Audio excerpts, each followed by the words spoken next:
The 19th century-born Russian composers Sergei Rachmaninoff and Peter Ilyich Tchaikovsky had much in common.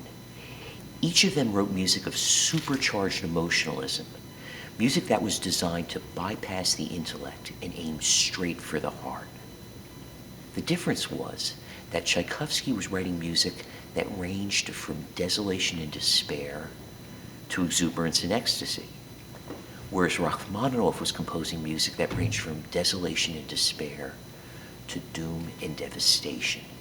Now, in 1893, when Tchaikovsky died, the 20-year-old Rachmaninoff took seriously the notion that he was destined to become Tchaikovsky's successor, and he composed a symphony. The world premiere performance of the Rachmaninoff Symphony No. 1 was an absolute disaster. The conductor, Alexander Glazunov, was apparently drunk during the performance. The reviews were scathing. Rachmaninoff always had a sensitive and gloomy disposition. This artistic setback precipitated a full-scale emotional crisis. He plunged into an intense depression that lasted a full 3 years. He drank too much vodka, he developed insomnia, increasing feelings of hopelessness and helplessness. During this time, there was a performance in London of Rachmaninoff's C-sharp minor prelude. It was this piece.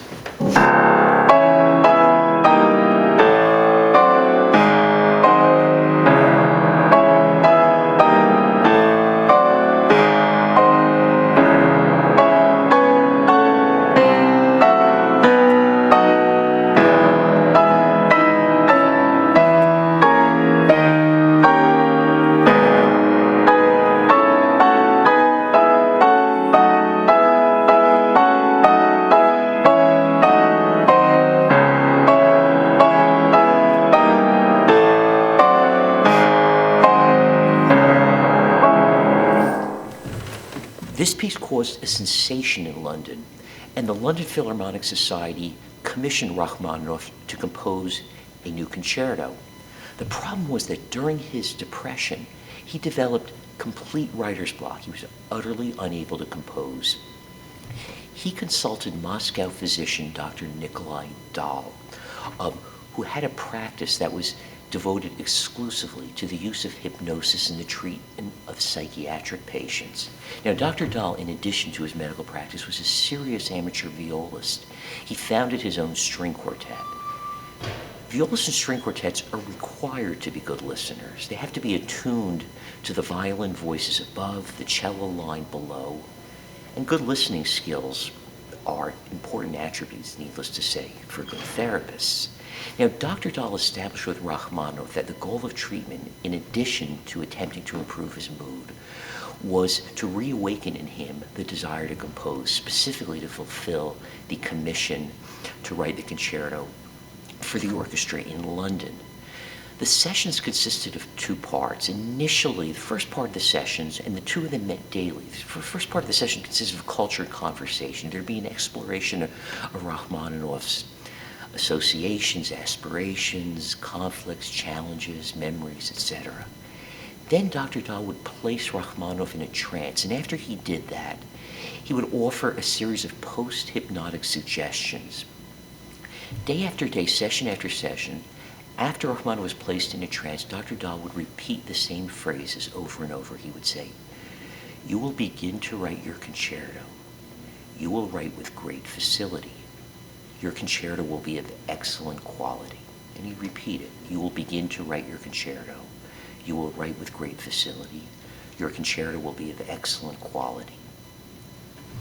After 4 months of daily sessions, Rachmaninoff's mood improved considerably, and he began writing what is arguably the most popular piano concerto ever written. Now, that's debatable. You can make a case for the Tchaikovsky First Piano Concerto, Beethoven Emperor, maybe a few others. What I can say with absolute certainty is that the Rachmaninoff Piano Concerto No. 2 is the most popular piano concerto ever written that was dedicated to a psychiatrist. Because on the title page, Rachmaninoff writes that he dedicated the piece with the deepest gratitude to Dr. Nikolai Dahl. The piece begins, the opening theme of the concerto is a theme of haunting beauty.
introduces a theme that was turned into a popular song in the 1940s. Frank Sinatra sang a hit song that was entitled Full Moon and Empty Arms. It goes like this.